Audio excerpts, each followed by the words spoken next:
Chairman, I will note that I am surprised at the number of folks, photographers, who have showed up to hear Senator Lieberman's introduction. So, very well done, Senator Lieberman.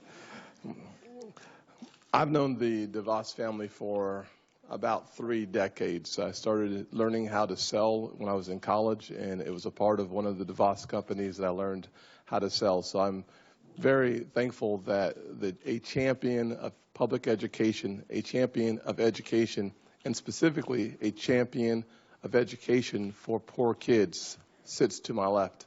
I will recall my own upbringing as a poor kid who, by the time I was in the 4th grade, attended 4 different schools. It's really important for us to recognize the powerful impact that education has specifically on poor kids. So I am excited about this transition, looking forward to the opportunity to have Betsy DeVos as our champion for all children, for all education, but specifically for what I consider high potential kids, others call at-risk kids. For the last 28 years, Ms. DeVos has been a champion for those kids. A lifelong resident of Michigan, she attended Calvin College in Grand Rapids, Michigan. Mrs. DeVos is a businesswoman and an entrepreneur.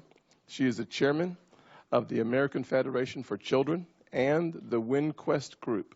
For those of you who may not know Betsy, she had a humble beginning. Her parents mortgaged everything they had to start a small auto parts business. She still remembers when she was 7 years old, helping her father paint a cinder block building that became the office and the first manufacturing location. I believe the color was steel blue. During the summer months when she was in college, Betsy worked the 3rd shift at her family's business. She understands the sacrifices that families have to make in order to build a better life for themselves and for their children.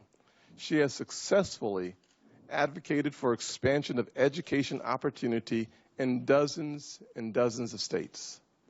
She also helped her husband launch a charter school in Grand Rapids, Michigan, which is now one of the highest performing charter schools in her home state. I've been to that school way before there was any idea that she might one day sit here before this committee, way before we ever assumed that there would be a Trump candidacy. Several years ago, I visited the aviation high school and had a chance to sit at lunch and talk with the kids, understand and appreciate their hunger for education was stirred by the DeVos family, stirred by the DeVos family's commitment to public education at this charter high school. She is motivated by making sure students go to safe and high-performing schools, whether they are public, private, traditional, or non-traditional schools. She understands the need to focus on accountability, not just to have a system in place, but to actually hold schools accountable for the results they have. What she supports is holding all schools accountable, whether they are traditional public schools or charter schools. Bless you. Mrs. DeVos is clearly not opposed to accountability. What she is opposed to is holding some schools accountable, but not all schools. What she is opposed to is leaving children trapped in schools that we know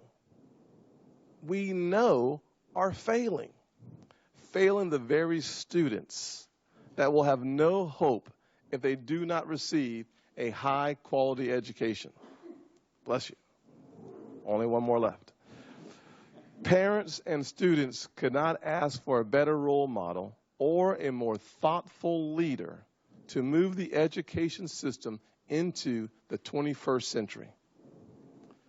Betsy cares. She questions. She considers. And then and only then will she act. These are the traits of a leader and a doer. I look forward to supporting her nomination throughout the next few weeks. Thank you, Mr. Chairman.